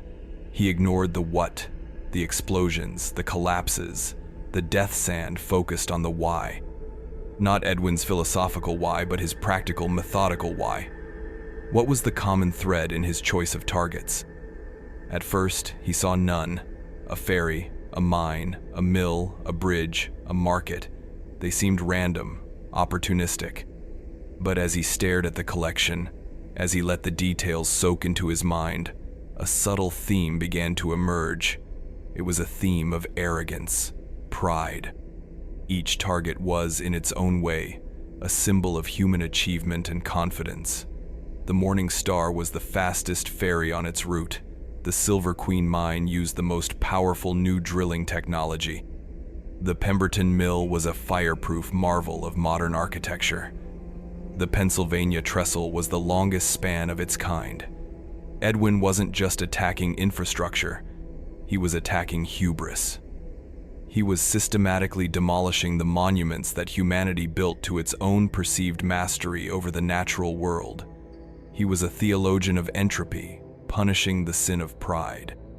This realization led Whitmore to a second, more chilling discovery. He cross-referenced the dates of the disasters with the names of the companies and individuals involved, digging through old financial records and newspaper archives. A new pattern emerged, woven through the fabric of the first. In the aftermath of each disaster, one or two smaller, seemingly insignificant companies or investors had profited immensely, buying up the ruined assets for pennies on the dollar, or benefiting from the sudden elimination of a powerful competitor. These beneficiaries were always obscure, often shell corporations with untraceable owners. It was a faint, ghostly trail of financial breadcrumbs leading away from each catastrophe. Edwin was not just a destroyer, he was a builder. He was using the creative force of capital, generated by the destruction of the old, to fund what? His research, his travels, or something larger. The final piece of the puzzle clicked into place on a rainy Tuesday in May. He was examining the plans for the Pemberton Mill, the elegant architectural drawing that had preceded the massacre. He noticed a small, almost invisible insignia in the corner, the mark of the firm that had designed the building, Penrose Associates, Boston. Penrose. The name hit him like a physical blow, a ghost from the very beginning of the ledger. Penrose, the family on the isolated farm. Alistair Penrose, the stern patriarch. Jacob, the son, felled by his father's grief-maddened axe. He scrambled through his notes, his heart hammering against his ribs. He found the old county records for the farm. After the tragedies, Alistair Penrose had lost the property to the bank. A few years later, bankrupt and broken, he had died of pneumonia. His surviving daughters had scattered. But what of Jacob? Whitmore's trembling fingers traced the line of inquiry. Jacob Penrose had not died. The axe blow had left him with a permanent, debilitating injury, a loss of hearing in one ear, and a severe tremor in his hands, but he had survived. After his father's death, he had left Illinois, drifting east, eventually finding work in a Boston architectural firm, not as a draftsman, his hands were too unsteady, but as a clerk, a man of ledgers and numbers. Over the years, through a combination of grim determination and what his colleagues called an uncanny instinct for investment, he had risen. He had become a partner. Penrose Associates.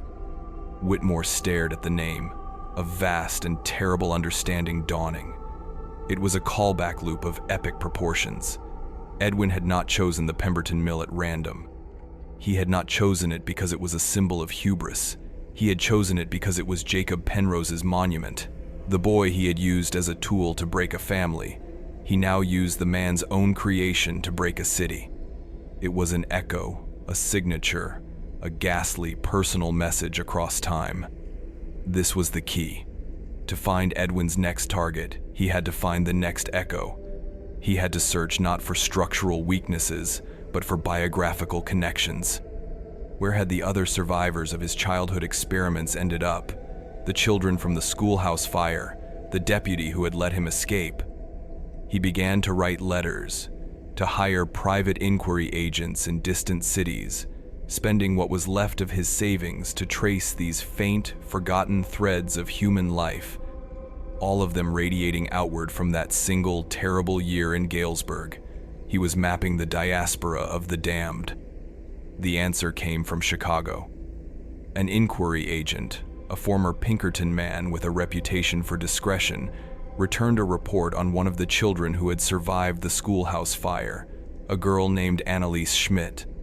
Whitmore's blood ran cold when he saw the name, Annalise. It was one of the first names he had ever heard Edwin whisper, standing by the window in the Miller's parlor, a name from his phantom roll call. The agent's report was straightforward. The Schmidt family had left Galesburg after the fire, haunted by the memory. Annalise had grown up in Chicago, married a wealthy industrialist named Michael Corrigan, and was now a prominent philanthropist, a celebrated patron of the arts and sciences. Her current project, the report noted, was her grandest yet. She was the primary benefactor and driving force behind the construction of the centerpiece for the upcoming World's Columbian Exposition of 1893. A staggering feat of engineering designed to outshine the Eiffel Tower from the previous Paris Exposition. It was a colossal, rotating wheel, 264 feet high, designed to carry over 2,000 passengers at a time in 36 luxurious parlor cars. A testament to American ingenuity and ambition, a symbol of Chicago's rise from the ashes of its own great fire. A monument to hubris, funded by a survivor of Edwin's first major field test. The report even included the name of the chief engineer, a brilliant but notoriously arrogant man named George Washington Gale Ferris, Jr. Whitmore dropped the report on his desk. He knew with an unshakable and terrifying certainty that he had found it, the final exam, the Great Wheel of Chicago. It was the perfect target, a confluence of all of Edwin's methods and motivations. It was a marvel of engineering, a symbol of pride, and it was personally, intimately connected to a figure from his past. He looked at the leather-bound book on his desk, at its title, The Architecture of Inevitability. He now understood its final chapter, not as a theoretical exercise, but as a literal plan. Edwin would not simply cause the wheel to fail. That was too simple, too crude for a final exam. He would orchestrate the failure of the entire exposition around it, a perfect storm of collapse. The water systems, the electrical grid designed by Tesla and Westinghouse, the transportation lines, the financial clearinghouse, she would unbuild it all. A symphony of destruction with the Great Wheel as its crashing central chord. For the first time in nearly 2 decades, Harold Whitmore felt not dread, but a surge of pure, cold adrenaline. The long, passive years of waiting and watching were over. He was no longer just the archivist. He had a target. He had a timeline. The exposition was set to open in less than a year. He looked around his office, at the scattered maps and papers, the artifacts of a life consumed by a ghost. He was an old man now, his hair white, his hands spotted with age. But in his eyes, a fire that had long smoldered was kindling into a flame. He could not go to the authorities. They would never believe him. He could not send another anonymous telegram. It would be ignored. If he was to stop this, he would have to do it himself. He would have to enter the machine. He took a fresh sheet of paper and began to write, his hand surprisingly steady. He was not writing a warning. He was writing a letter of application, addressed to the office of the Chief Medical Officer for the World's Columbian Exposition, offering his services as a supervising physician for the event's Public Health and Safety Committee. He would have to get close to the machine if he was to find the flaw. He would have to go to Chicago. He would have to find Edwin. The archivist was going into the field. The decision settled a strange calm over Harold Whitmore, the quiet that comes after a declaration of war. For 2 decades, he had been a passive receiver, a repository for second-hand horror. Now he was initiating a correspondence of his own, not with a letter, but with his very presence. He sold his small practice to a younger doctor, packed a single trunk with his clothes, his medical bag, and the black ledger, and boarded a train for Chicago, leaving behind the only life he had ever known. The citizens of Galesburg who saw him off at the station saw a distinguished old physician heading for a prestigious capstone to his career. They did not see a man embarking on a final desperate hunt, armed with little more than a terrible knowledge and the faint hope that he could dismantle a masterpiece of destruction before it was unveiled. Chicago in the autumn of 1892 was a city in the grip of a magnificent manic fever. The grounds of the forthcoming World's Columbian Exposition in Jackson Park were a chaotic symphony of construction. A vast, ethereal white city was rising from the mud and swampland on the shore of Lake Michigan, a dream of neoclassical palaces, grand colonnades, and shimmering lagoons. The air thrummed with the sound of 10,000 hammers, the hiss of steam-powered derricks, and the shouts of men in a dozen different languages. It was the apotheosis of American ambition, a city of the future being willed into existence through sheer force and optimism. To Whitmore, however, it was the most complex and vulnerable machine he had ever seen. His application, bolstered by his decades of experience and letters of recommendation from unsuspecting colleagues, was accepted.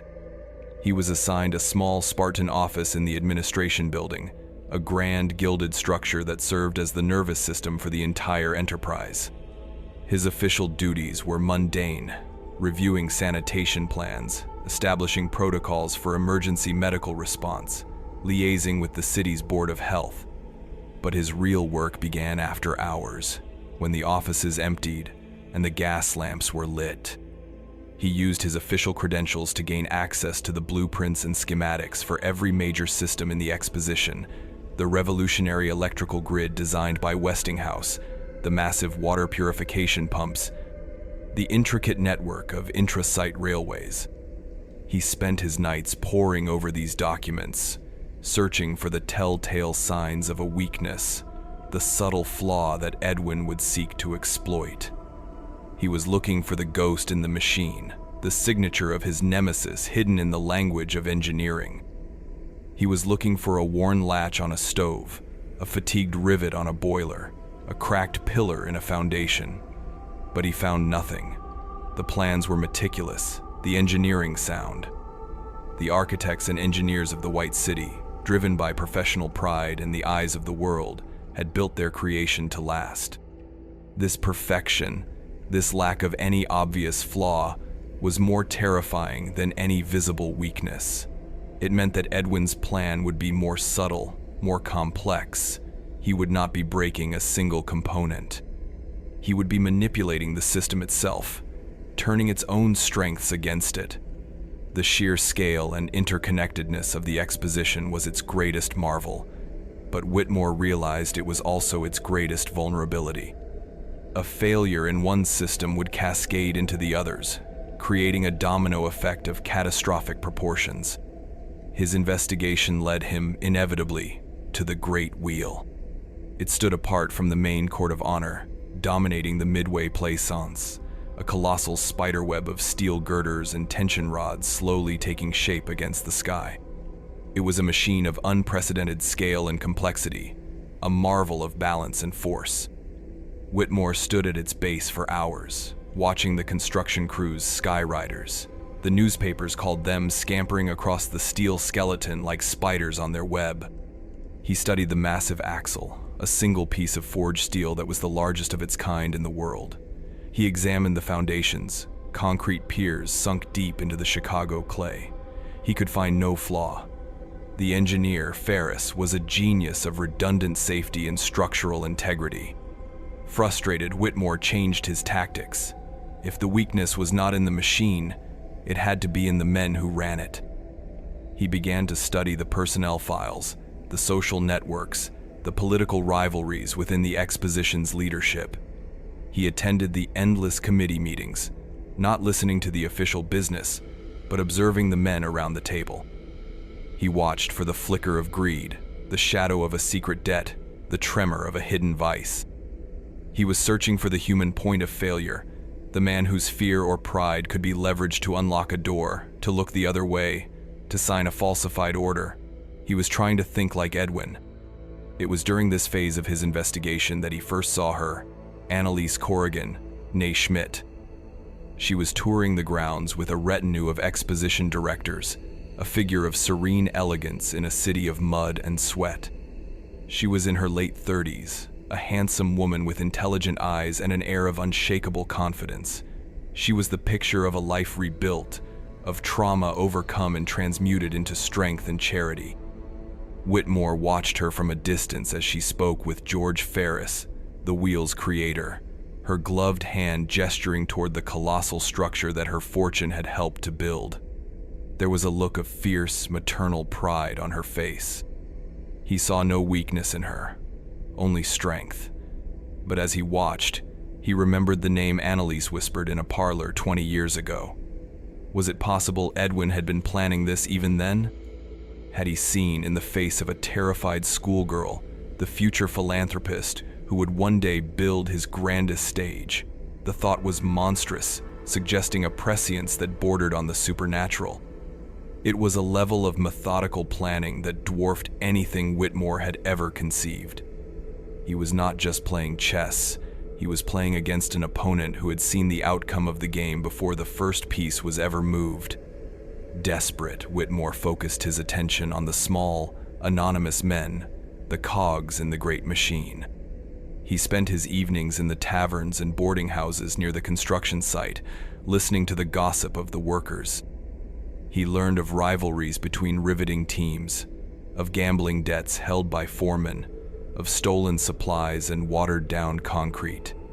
He found 1,000 tiny cracks of human frailty, 1,000 points of potential corruption, but any one of them could be the one Edwin planned to use. He was drowning in data, lost in a forest of possibilities. He was in his office late one night, a week before the exposition's grand opening, staring at a schematic of the wheel's massive steam engine, when a messenger delivered a small, plain envelope. His name was written on the front in a familiar, elegant script. His heart seized. It was the first direct contact. He tore it open.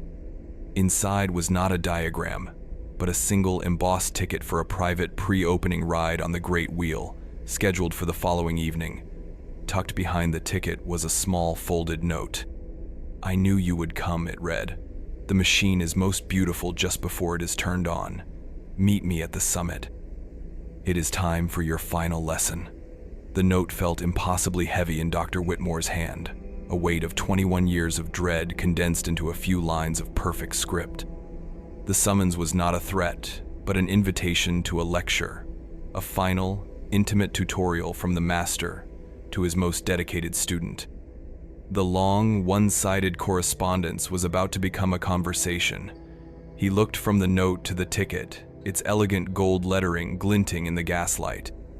He was being invited into the heart of the machine, to the very place where the final, catastrophic act was set to unfold. There was no question of refusing. The hunt was over. The rendezvous was set. The following evening, a cool, clear dusk settled over the White City. The fairgrounds were officially closed, but the air still buzzed with a palpable pre-opening energy. The great palaces were illuminated for the first time by thousands of incandescent bulbs, their white facades glowing with an ethereal, dreamlike light against the deepening twilight. It was a vision of a pristine, perfected world. But as Whitmore walked the deserted avenues toward the Midway, he saw only the stage, impeccably set for a tragedy. He presented his ticket to a lone attendant at the base of the Great Wheel. The man, impassive and silent, nodded and gestured him toward one of the 36 palatial cars. It was number 36, the last car in the sequence, its mahogany paneling and velvet-cushioned seats gleaming. He stepped inside, and the attendant locked the door from the outside. A moment later, with a low groan of immense machinery coming to life, the colossal structure began to move.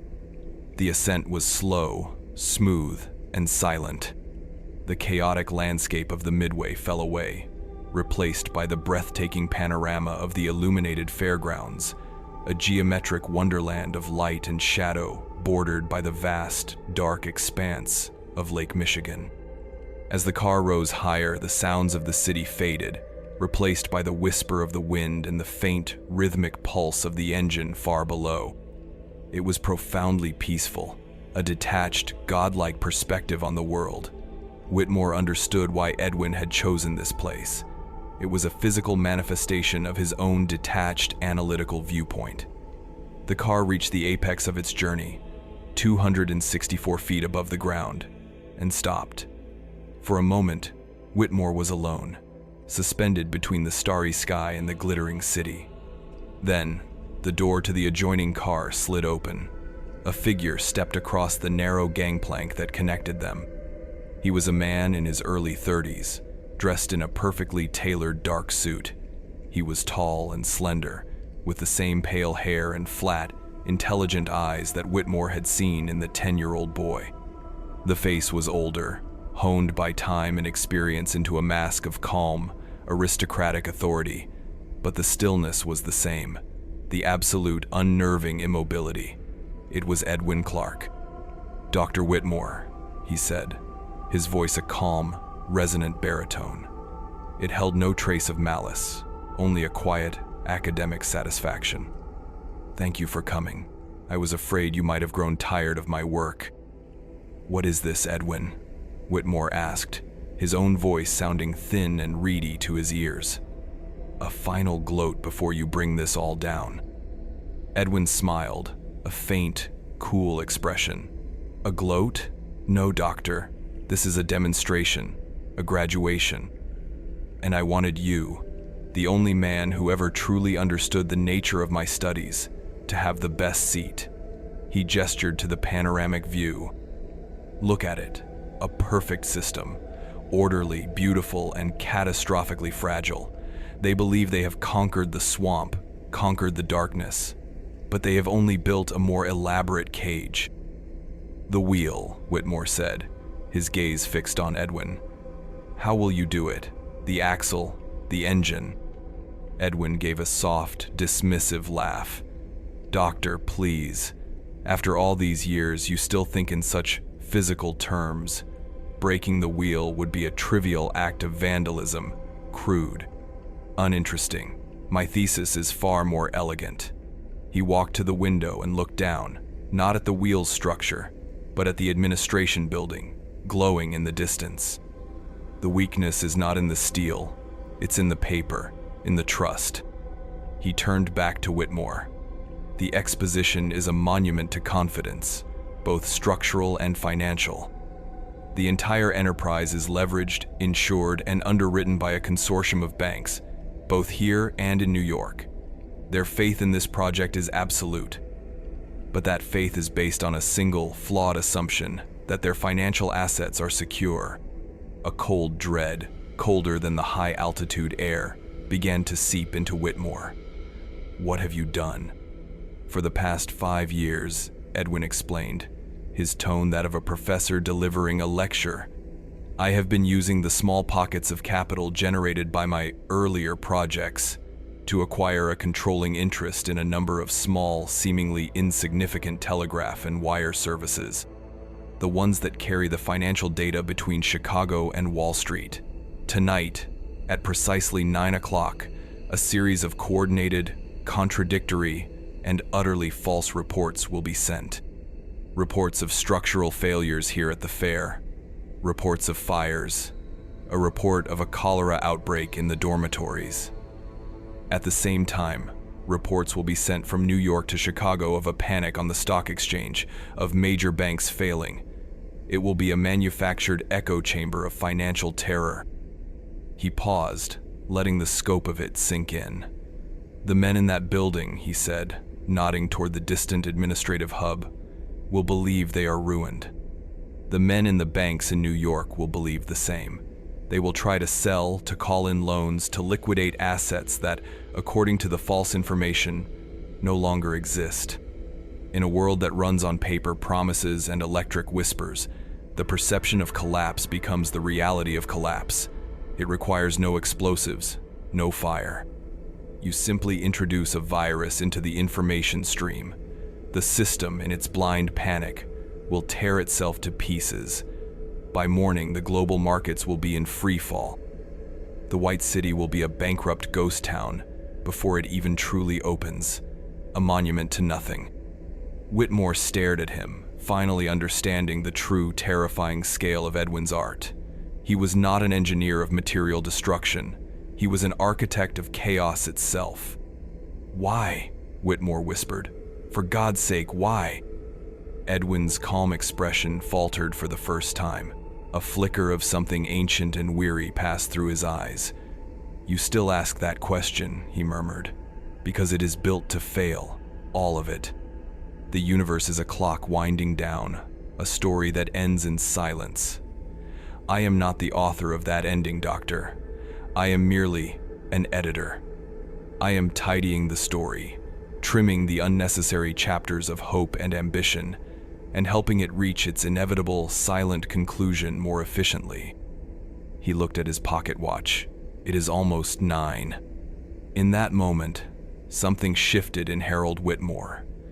The decades of fear, of passive observation, of intellectual horror, coalesced into a single point of cold, hard resolve. He had spent his life mending the frailties of the human body. He had failed to save the Millers. He had failed to save Daniel Penrose. He had failed to save the children in the schoolhouse. He would not fail again. He looked at Edwin, the architect of this perfect, bloodless apocalypse, and he finally understood the flaw in Edwin's own system. Edwin saw the world as a machine of gears and levers. He had accounted for every variable, every weakness, every point of failure, but he had overlooked one thing: the unpredictable, illogical, and often self-destructive power of a single human being who has nothing left to lose. "You're right, Edwin," Whitmore said, his voice suddenly steady and clear. "It is an elegant thesis, but every system has a weakness, even yours." Before Edwin could react, Whitmore lunged forward. He was not a young man, but his movements were fueled by a lifetime of repressed rage and a physician's precise knowledge of the human body. He did not aim for Edwin. He threw himself at the large plate glass window of the parlor car. His shoulder struck the glass with a sickening crunch. The window fractured, spiderwebbing with cracks, but it held. Edwin took a step back, his face a mask of shock and disbelief, his perfect plan suddenly contaminated by an unforeseen, irrational variable. "Doctor, what are you doing?" he cried, his composure shattering. "I'm editing your conclusion," Whitmore grunted and threw himself at the window again. This time, the glass exploded outward into the night air with a sharp, explosive pop. The wind shrieked into the car, a sudden vortex of cold and noise. Papers flew. The elegant calm of the summit was shattered. He turned to face Edwin, his shoulder throbbing, his coat sleeve dark with blood from the shards of glass. "You can't just break the system, Edwin," he said, his voice rising over the roar of the wind. "Sometimes you have to break the machine that runs it." He took a step toward Edwin, his eyes blazing with a righteous fury that had been dormant for 21 years. Edwin, for the first time since he was a child, looked afraid. He had predicted every outcome except this one: the simple, messy, unpredictable violence of a good man pushed too far. The final exam was not going to plan. The archivist had become the catalyst. Edwin stumbled backward, his elegant suit seeming suddenly ill-fitting, a costume for a role he no longer knew how to play. The raw, physical reality of the situation, the shrieking wind, the glittering shards of glass on the velvet seats, the sight of the old doctor's blood was anathema to him. His entire life had been an exercise in detached, remote manipulation. He dealt in whispers and diagrams, in pressures applied from a safe and sterile distance. Now, raw, unpredictable violence was in the car with him, and his theoretical knowledge of stress and failure was useless against it. Whitmore advanced, a specter of righteous fury. The pain in his shoulder was a hot, clarifying fire. For the first time in decades, he was not a passive observer. He was a physical force, a variable Edwin had failed to calculate. The two men circled each other in the confined space, a clumsy, desperate dance at the apex of the world. Edwin, for all his intellectual brilliance, was physically inept. He moved with a stiff, awkward grace, his attempts to fend off the old doctor more like the flailing of a startled academic than a man fighting for his life. "This is irrational," Edwin shouted over the wind, his voice thin with a panic he could not conceal. "Your actions have no logical framework." "Logic is a cage, Edwin. Whitmore roared back, his voice raw. He saw Edwin's pocket watch, its chain glinting. It was minutes to 9. He lunged again, not with brute force, but with the specific, targeted intent of a physician. He recalled the anatomical drawings from the boy's Bible, the detailed renderings of the human nervous system.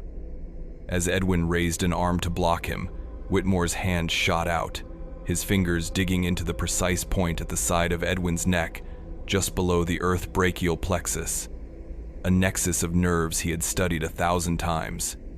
A jolt of pure, electric pain shot through Edwin's body. His arm went limp. His eyes widened in a surprise that was not intellectual, but primal. It was the shock of a being who saw the body as a simple vehicle, suddenly betrayed by its own intricate, fragile wiring. He staggered back, his balance compromised, his perfect composure finally and utterly shattered by a simple, educated touch. He stumbled toward the gaping, broken window. For a heartbeat, they were frozen in a final tableau. Whitmore, his hand still extended, the avenging angel of human frailty. Edwin, teetering on the precipice, his face a mask of dawning, ultimate horror as he looked down at the glittering, distant city.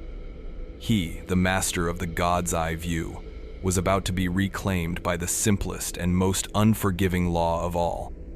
He met Whitmore's eyes one last time, and in them, the doctor saw not a monster, but the terrified, lost 10-year-old boy, finally confronted with a problem for which he had no diagram. Then, with a final, desperate gasp that was stolen by the wind, he was gone. He did not scream. His fall was as silent and methodical as one of his own plans. A dark shape tumbling into the night, swallowed by the immense, indifferent darkness below.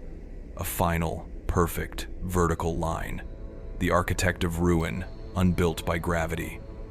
Whitmore stood alone in the howling wind, his breath coming in ragged sobs. He looked at his hand, the hand that had delivered both healing and, now, death. He felt nothing. Not triumph, not relief, only a vast, hollow emptiness. A moment later, the great wheel shuddered and began its slow, inexorable descent. The system was restoring its own equilibrium. When car number 36 reached the bottom, a small crowd of security men and officials were waiting, alerted by the sound of breaking glass from above. They unlocked the door and found a disheveled old man, his shoulder bleeding, his face ashen, his eyes vacant. He was alone. He offered no explanation. He simply pushed past them, a ghost walking away from a miracle no one had witnessed, and disappeared into the anonymous crowds of Chicago. The 9 o'clock telegraphs were never sent. The global market slept soundly. The White City opened, shone brilliantly for its allotted 6 months, and was then dismantled, its palaces of plaster and staff fading back into the swamp, a forgotten dream. The world, never knowing it was on trial, had been acquitted. Dr. Harold Whitmore returned to Galesburg. He lived out the rest of his days in his quiet office, a recluse surrounded by his books and his memories. The black ledger lay on his desk, its final entry, a brief, factual account of a windy night at the top of a great wheel. He had won. He had saved the world from a ghost, and in doing so had become one himself. He was the sole guardian of a silent, secret history, the only living soul who knew of the war that was fought and won in the margins of society, in the unseen cracks of the world, and in the heart of a single, forgotten country doctor. That's all we have for now. The rest was never written down, or if it was, no one lived to read it. If you want more stories like this, subscribe and stay close.